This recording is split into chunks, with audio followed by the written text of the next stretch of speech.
The Adventures of Sam Spade, Detective, brought to you by Wild Root Cream Oil Hair Tonic, the non-alcoholic hair tonic that contains lanolin. Wild Root Cream Oil, again and again, the choice of men who put good grooming first.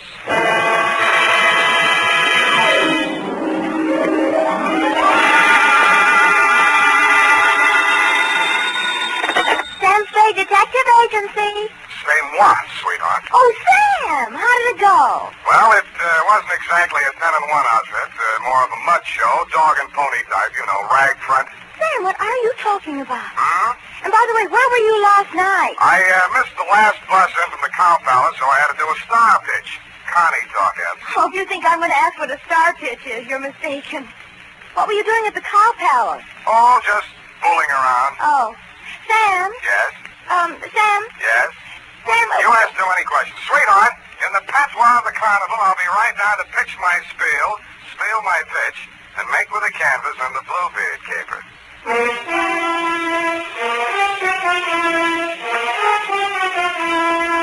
Dashiell Hammett, America's leading detective fiction writer and creator of Sam Spade, the hard-boiled private eye, and William Spear, radio's outstanding producer-director of mystery and crime drama, join their talent to make your hair stand on end with the adventures of Sam Spade. Presented by the makers of Wild Root Cream Oil for the hair. Say, Mom, if the summer winds are making Junior's hair drier and mussier than it should be, why not borrow a little of Dad's Wild Root Cream Oil and restore that sweet, angelic look? You'll find Wild Root Cream Oil hair tonic comes in handy for every member of the family. It grooms the hair so neatly and naturally, relieves that summer dryness, and removes loose dandruff, too.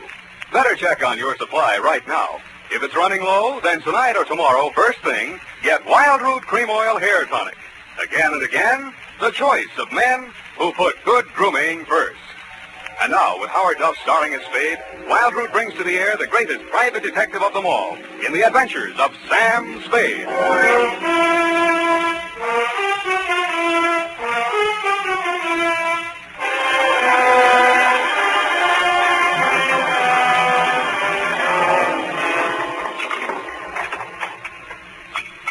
Ready, Effie? Yes, Sam.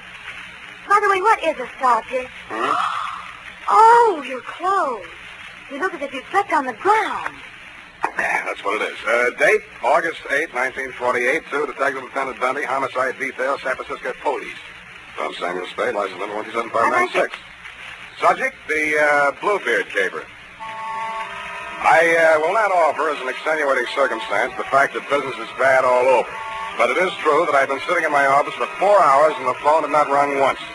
This one didn't phone. From the looks of him, he didn't have the required nickel. But the hangover he was wearing under his eyes had cost someone a pretty penny, so I figured his credit might be good somewhere. Mr. Spade? Yeah? Oh, my head. Here. Try this. Oh. Want it mixed? Oh, no soda. Couldn't stand the noise. Where'd you wake up? In these same clothes. Figures. It all started at my sister's engagement party. Mint juleps. They must have been full of flukum. Flukum? You don't happen to have an ice bag? It's customary for my clients to bring their own. Oh. Well, now here's a spiel. Did I tell you my name? The name he gave my secretary was Ned Towers. You want to stick with that? Yeah, Ned Towers, yeah. It's about my sister. She's... Her name? Sylvia. Sylvia Towers. Sylvia Towers. But it's not about her, really. It's about that Bluebeard. Bluebeard she's married. Jefferson Davis Calhoun. What about him? Oh, that marriage has got to be stopped. I found out that his name's not Calhoun at all, that he's been married 3 times under 3 different names, and that all his wives died mysteriously, and that he collected their insurance. And now he's talked my sister into insuring herself for $100,000 in his favor. When did you learn all this? In a barber shop yesterday. Oh. I went in to get a manicure, and I picked up this old detective magazine. Here's his picture. Look at it. I had heard of the case. In its heyday, the papers would call him the Mint Julep Romeo. And any name he happened to be using at the time had Colonel in front of it. None of his 3 wives had survived the honeymoon. Wife number 1, an aviatrix, bailed out at 10,000 feet over Mount Hood along with her husband. His parachute opened, hers didn't. They found the body the following spring. Wife number 2, a snake dancer, died of snake bite when she squared off with a full-fanged diamondback instead of her usual non-poisonous partner. Cause of death was never officially proven because the body was embalmed by mistake, it said there, before the coroner arrived. And finally, number 3, a professional stunt woman disappeared over Niagara Falls in a beer keg instead of her specially designed barrel and was never seen again.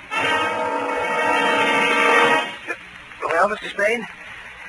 Yeah, but are you sure your sister's fiance, this Calhoun, is the same guy? Well, here's a picture of them together. Their engagement photograph. What do you think? Brunette? My sister? Redhead. That's him on the left. Redhead? Well, Mr. Towers, are we going to sit idly by and see another poor girl go to her death? How much money you got? About $100. I'll take 50 now. You are going to help her. How much does she already know? I tried to tell her. She's beautiful. She wouldn't even listen.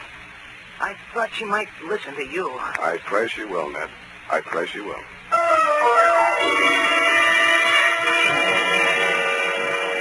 There were 2 aspects of the case that I wanted to look over more closely. A, Sylvia's red hair, and B, the red splashes on my client's face. I had a hunch she might be suffering from more than a hangover. So I dropped him at the address of a medical friend of mine who specializes in poison. He said the tests would take most of the afternoon, so I decided to find out who was Sylvia, what was she, was she as kind as she was said.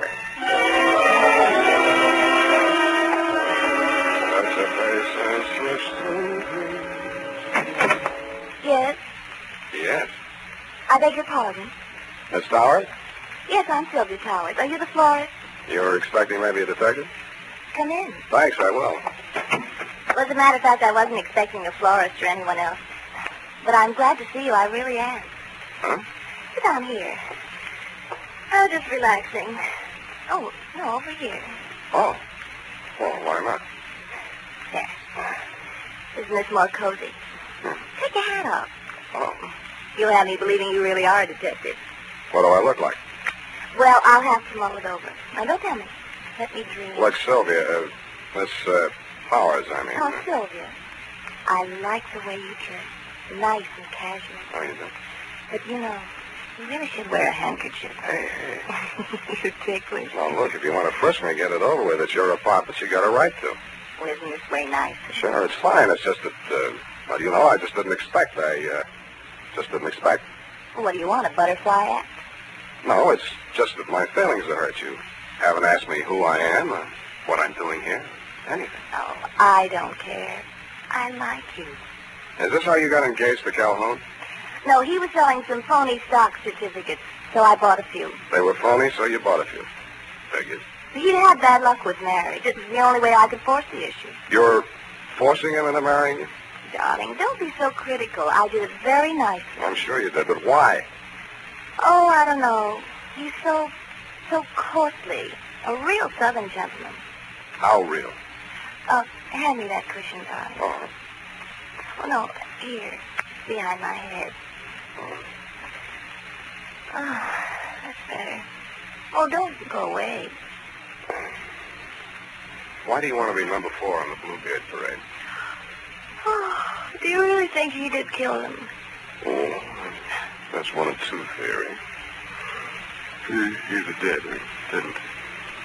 Oh, I love your hair. So nice, bristling. Does this bother you? Yeah, but don't stop. Now, wait a minute. Look, I got my client to think about, and I'm trying to think about it. Darling. I didn't want to take this assignment, but he really seemed to be worried about you. Oh, now, who on earth would be worried about me? I'm a little worried about you myself, and I'm not even distantly related to you. Well, don't say that yet. This marriage may not last long. Don't you say that. Oh, I know his marital life has been full of tragedy. But I'm not superstitious. I think I may change his luck. Okay, Sylvia, okay, it's your life. I told your brother I'd talk to you, and I have. My brother? Yeah, Ned. I think maybe your boyfriend tried to poison him last night. Oh, no. Oh, Jeff, just in time. Well, my dear, we will discuss this further in private. I have only this to say at the present time. In the South, it is not customary for a lady to receive a gentleman alone just prior to her marriage to another gentleman. But, Jeff... I know your motives were pure and innocent. Customs differ, that's all. I am Colonel Calhoun at your service, sir. I'll call you when I need you. I'm afraid I must ask you to remain. Sylvia? To tell you, it was just a flirtation. Yeah, that's I didn't all. think it... You mean She didn't think. he made certain proposals? Well, what Well, could I do? what could she do? He said there were things in your past, Jeff. Yeah, that's what I said. Things that... Oh, well, there, my dear. It was blackmail. That's all. I did it for you, Jeff. Go to your chambers, Sylvia. I will deal with this adventurer. If this were the South, there would be better ways, but never fear. Where there's a Calhoun, there, too, you will find Southern chivalry. Please. No, Jeff. Phone the police. Sylvia, I must insist that you do as I say. Very well, Jeff. You know best. Well, sir, how about you and me putting our heads together over little old Miss Judith, huh? Thanks, I'm not thirsty yet. What's the fetch, Colonel? How come your girlfriend yelled, "Hey, Rube," just now? What is your asking price, sir? What's your bid? 5,000 now, 5,000 after she's buried, 20,000 after the insurance people pays off. No dice. Caper's worth $100 grand. 50 for me, 50 for you. That is out of the question, sir. Okay, from here I go to the car. Now, son, let's not be hasty about this. It will require a slight change of plan, but I reckon I can swing it. All right, 50-50. When are you going to knock her off? You want her to fly the coop? Is there another way out of here? Well, not that I know of, but she's crafty. She's scrappy. Well, come on, let's get it over. Yes, you're right. Maybe now or never. That's right. Sylvia? Hey, wait a minute. Huh? Come here. What is it? How are you going to do it? Well, hit her with this and then out the window. Let me see then. It's got quite a heft to it. Where'd you get this set? Souvenir at Niagara Falls. Know where you're going to get it? Why, you Yankee!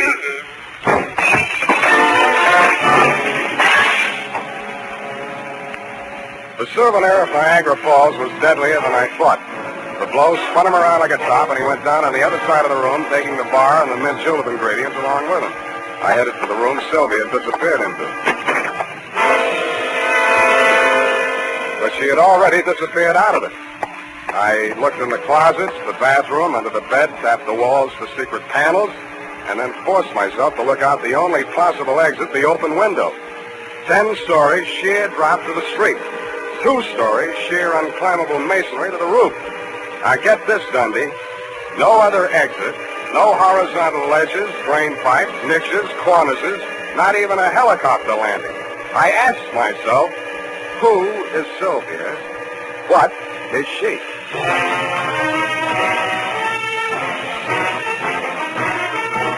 The makers of Wild Root Cream Oil are presenting the weekly Sunday adventure of Dash's Sam Spade.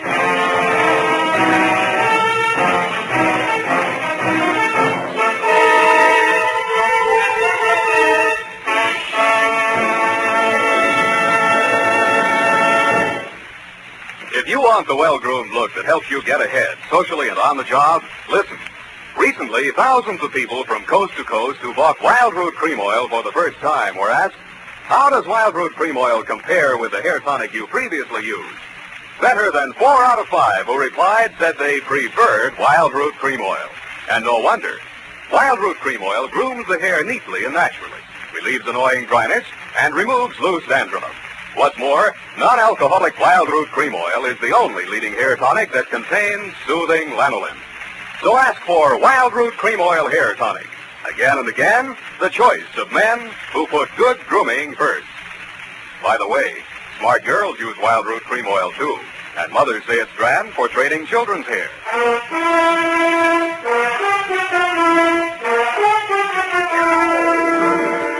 And now, back to the Bluebeard caper. Tonight's adventure with Sam Spade.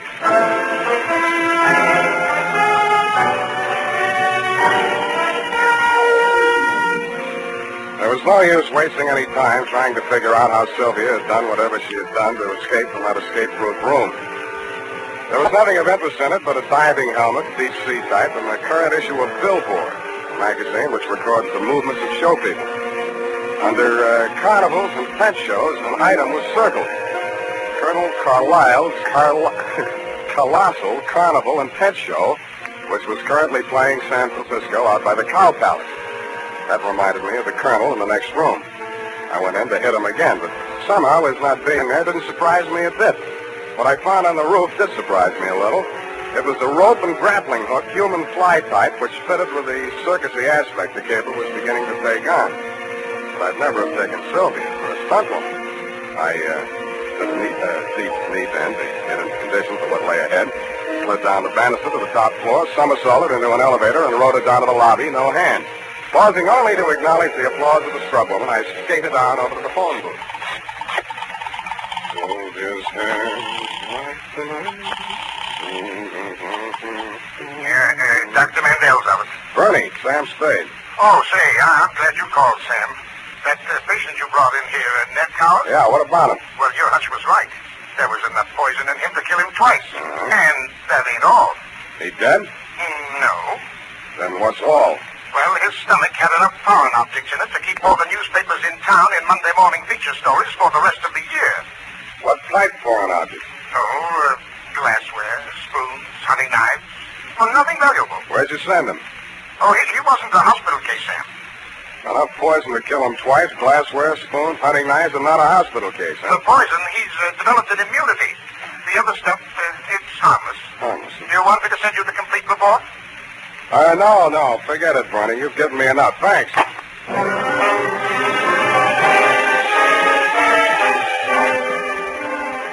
From then on, Dundee, it was mostly entertainment. I headed for the carnival grounds outside the town, and Colonel Carlisle's Colossal Carnival in tent show unfolded before my very eyes just west of the Cow Palace. Brought to you in the interest of artistic endeavor.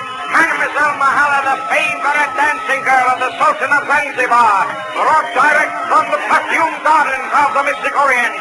Every muscle of a gorgeous body. And now, ladies and gentlemen, in the interest of science and the furtherance of national defense, one of the medical miracles of the 20th century. Ladies and gentlemen, a man with the iron stomach and the asbestos esophagus, Professor Dilator. Professor, if you please, sir, give the folks a sample of your control over the fiery elements. I will light the torch and do the professor. And now, Professor, if you will find... The coach dancer left me cold to be a fire-eating professor one lot. It was none other than my client, a man who called himself Ned Powers. I moved as close to the platform as I could without setting fire to myself and caught his eye. When he caught mine, it singed my eyelashes. Hey, scramble, I got my act to do. I can't talk to nobody. Where's the colonel? There ain't any colonel, just for the banners hacking. Where's your sister?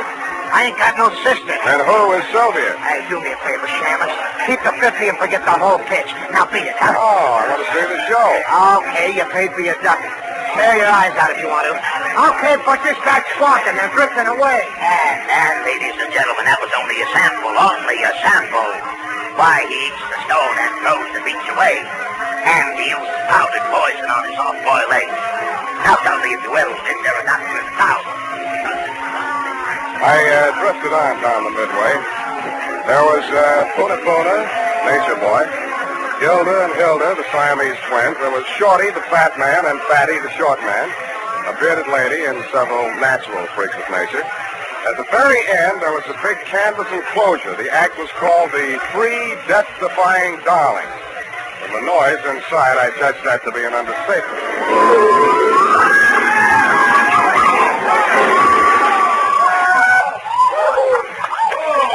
I bought a ticket and got inside just in time to see a trim, energetic blonde in tailored coveralls crawl out of the twisted wreckage of the car she'd just driven point blank into a concrete wall at an advertised speed of 80 miles an hour.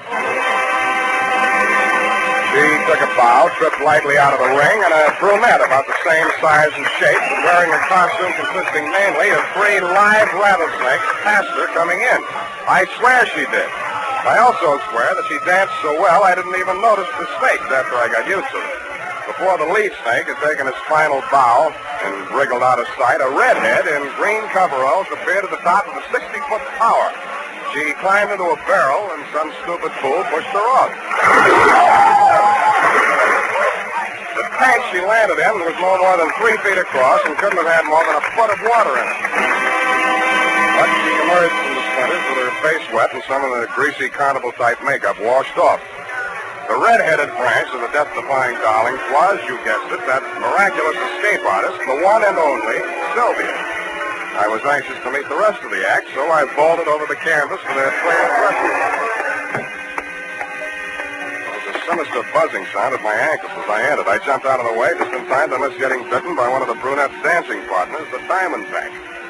Sylvia looked at me pityingly, grabbed it expertly just behind the head, and shoved it down into its basket. Thanks. You should have known better than to come in here unannounced. Strangers make Salome terribly nervous. Then we're even. How did you know I was here? I didn't. I was looking for my client. Then you are working for Ned. Who else? Well, when I heard you bargaining with Jeff, I didn't know what to think. Before that, I'd been so sure. Look, sweetheart, I haven't been sure of anything in this caper from the start, least of all you. And no matter how sure I get, I still won't believe it. Look at me, Sam. Touch me. I'm only flesh and blood. Yeah, well, anyhow, how did you meet yourself coming on with the snakes when you went out in the coveralls? Oh, zippers. I was wearing the snakes underneath all the time. Snakes? Doesn't the auto crash make them nervous? Oh, no, they're used to it. Mother trained them. That was after Father. Never mind your family. Let's talk about you. All three of you. Well, after Mother and Father, well, the act was a threesome, you see, and they wouldn't keep me on as a single. Yeah. So Jeff Calhoun worked out a routine so only one of me would be on at one time. That figures. How often do you come out of it alive? You mustn't say things like that, even in joking. I'm terribly out of condition. I haven't had a real workout Since you went over Niagara Falls in that beer keg? And by the way, how did you manage that? Simple. Relaxation. Secret of everything. I could teach you that, Sam, darling. Jeff could never learn it. How long do you think we'd get away with it, sweetheart? Aren't you taking rather a lot for granted? Maybe not enough. So far as I know, you've only been killed and resurrected 3 times. Darling, if it frightens you, I promise I'll never do it again. How did you drop 10,000 feet without a parachute? Oh, that Mount Hood stunt? I crash-landed the plane, set fire to it. There were witnesses. Something dropped. Oh, nothing but a weighted flight suit. Whose body was that they found? There are always bodies when the snow melts. By the time they get to them, they could be anybody. Oh, that's a relief. Now, what about that other body? Which other one, darling? When you were embalmed after the snake bite. Oh. Well, Jeff just claimed somebody from the morgue that nobody else wanted. Don't be so critical, darling. We didn't hurt anybody. Better not try to tell that to those insurance companies. Well, they should be happy. Jeff says it helps them with their taxes. Does it make you happy? Dying and being dug up every year or so? Well, it's better than doing it every night. But I couldn't go back to Jeff. He lost his nerve after Ned found out. You see, Ned's the only one left who knew me in the old days. If I were dead, he couldn't prove anything. Jeff really meant to kill me this time. What was Ned after? Blackmail? Oh, no, he wanted me back with the show. He hired you to frighten Jeff into letting me go. After all, I am the best threesome in the business. Well, anyway, in the stuff deal. Did you see my review on Billboard? I saw for myself.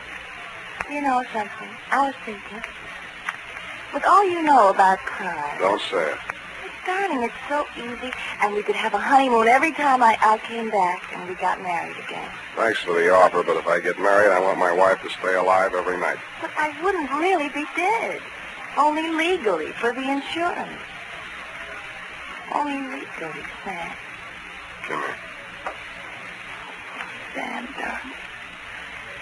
Look, sweetheart, let's not relax. You're not safe. Not as long as that insurance policy's floating around with Jeff's name on it as beneficiary. He'd never think of looking for me here. Well, the same. You better take that policy into town in the morning and make some changes. Where is it? Oh, it's in my safe. You got a safe here in this trailer? Well, it's just a secret place. I only call it a safe. But it is safe. Yeah, I thought I'd find you here. But I hardly expected to see Mr. Spade. You don't surprise me a bit, Bluebeard. Hello, Jeff. Sit down, stop waving that revolver. What do you want? That policy. I heard every word you two have been saying. Not that that piece of paper means anything. You won't even be around when the bank's open. But having the original policy in my hand will save a lot of delay, red tape. Of course, Jeff. Where is it? Oh, what's the use?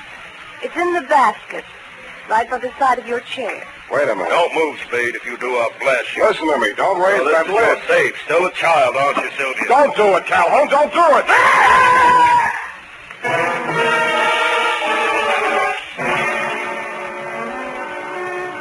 And that, Lieutenant Dare, took the lid right off of the cable.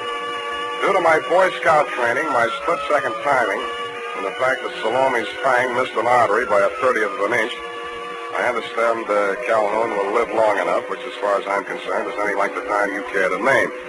About Sylvia, I really don't know how to advise you there, but if you're planning on charging her with attempted homicide, you'll find that there are 3 Darling sisters listed as U.S. citizens and residents of California. It might be hard to figure out which one of her to indict. Period. End of Nightmare Alley, Bluebeard Division. Any questions, Ep? Oh, just one, Sam. A grammatical error, but I'll correct it.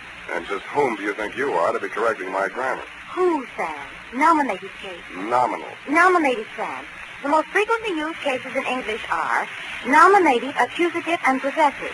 Now, I'm referring to your sentence which reads, it might be hard to figure out which one of her to indict. Yeah. Of course, you meant them, since there are 3 Darling sisters. Her being singular. Indeed, her was singular, Effie. Oh, Sam, you made a joke. It's a very small one. Now, type that up and leave my grammar as is. It's colorful. Oh, very well, Sam. I'll just fix the syntax as I go along. Syntax? In California?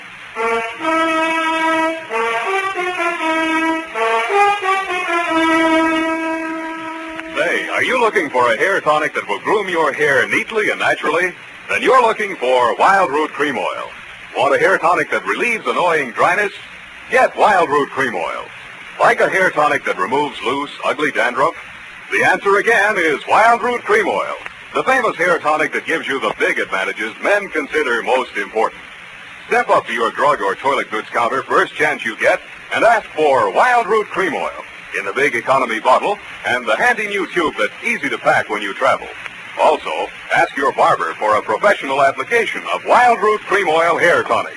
Again and again, the choice of men who put good grooming first.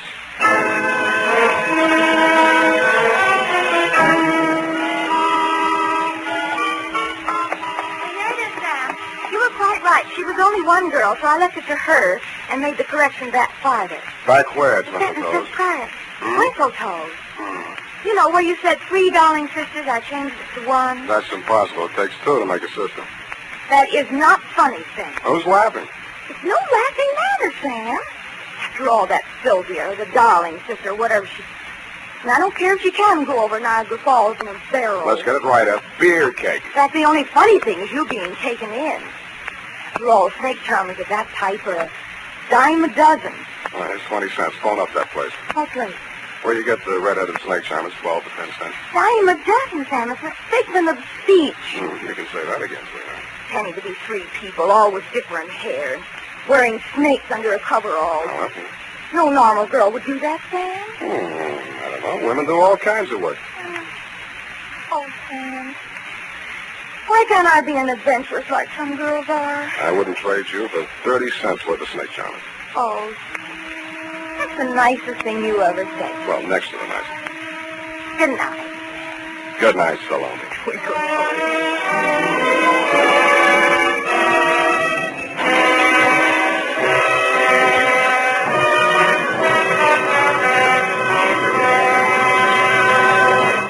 The Adventures of Sam Spade, Dashiell Hammett's famous private detective, are produced and directed by William Spear. Sam Spade is played by Howard Dove. Lorene Tuttle is Effie.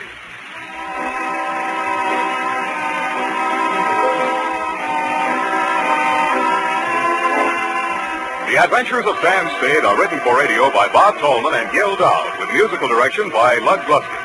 Join us again next Sunday when author Dashiell Hammett and producer William Spear join forces for another adventure with Sam Spade. Brought to you by Wild Root Cream Oil. Again and again, the choice of men who put good grooming first. This is Dick Joy reminding you to get Wild Root Cream Oil, Charlie. It keeps your hair in trim. You see, it's non-alcoholic, Charlie. It's made with soothing lanolin. You better get Wild Root Cream Oil, Charlie. Start using it today. You'll find that you will have a tough time, Charlie. Keeping all the gals away. Hiya, Baldy. Get Wild Root right away.